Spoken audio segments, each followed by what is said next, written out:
Hello friends, আসসালামু আলাইকুম। আশা করি ভালো আছেন এবং সুস্থ আছেন। তো আমাদের মেন থিং হচ্ছে ফার্মেসি ব্যবসা। যারা নতুন ফার্মেসি ব্যবসা শিখবেন এবং সকল ওষুধের বিস্তারিত জানবেন ভাবছেন, তারা অবশ্যই আমাদের এই চ্যানেলের সঙ্গে সংযুক্ত থাকবেন সাবস্ক্রাইব করে। তো ফ্রেন্ডস, আমাদের আজকের টপিক হচ্ছে প্রোডাক্ট রিভিউ। তো ফ্রেন্ডস, চলুন সরাসরি প্রোডাক্টের নিকটে চলে যাচ্ছি।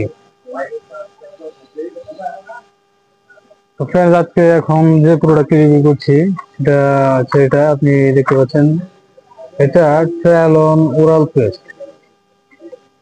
এটা এর উপাদান ট্রামসিনোলোন, অ্যাসিটোনাইড, ইউএসপি 0.1% আছে এটাতে। তো ফ্রেন্ডস, এর ফার্মাকোলজি এর ব্যাপারে এখন আমি বলে দিচ্ছি। ফ্রেন্ডস, এই টপিক্যাল কার্টিকোস্টেরয়েড ত্বকে প্রয়োগ করা হয়, যা এই প্রদাহজনক পদার্থের মুক্তি হ্রাস করতে কোষের অভ্যন্তরে কাজ করে। এটি ফোলা ভাব, লাল ভাব এবং চুলকানি হ্রাস করে। এটি সাধারণত জিহ্বার যে সমস্যা, জিহ্বার ঘা হলে এটা সাজেস্ট করে।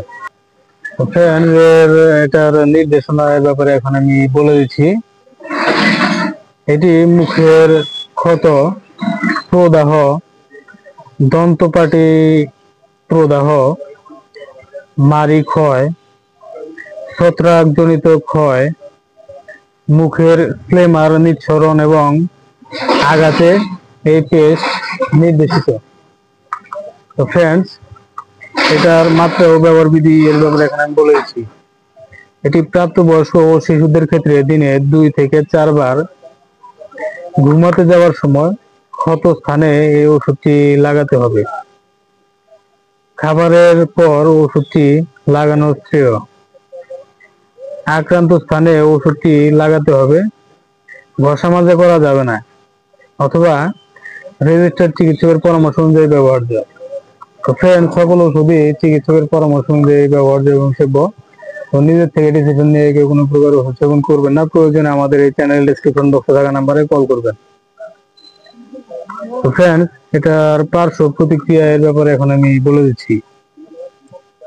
ফ্রেন্ডস, এই ট্রামসিনোলন অ্যাসিটোনাইড সুসহনীয়।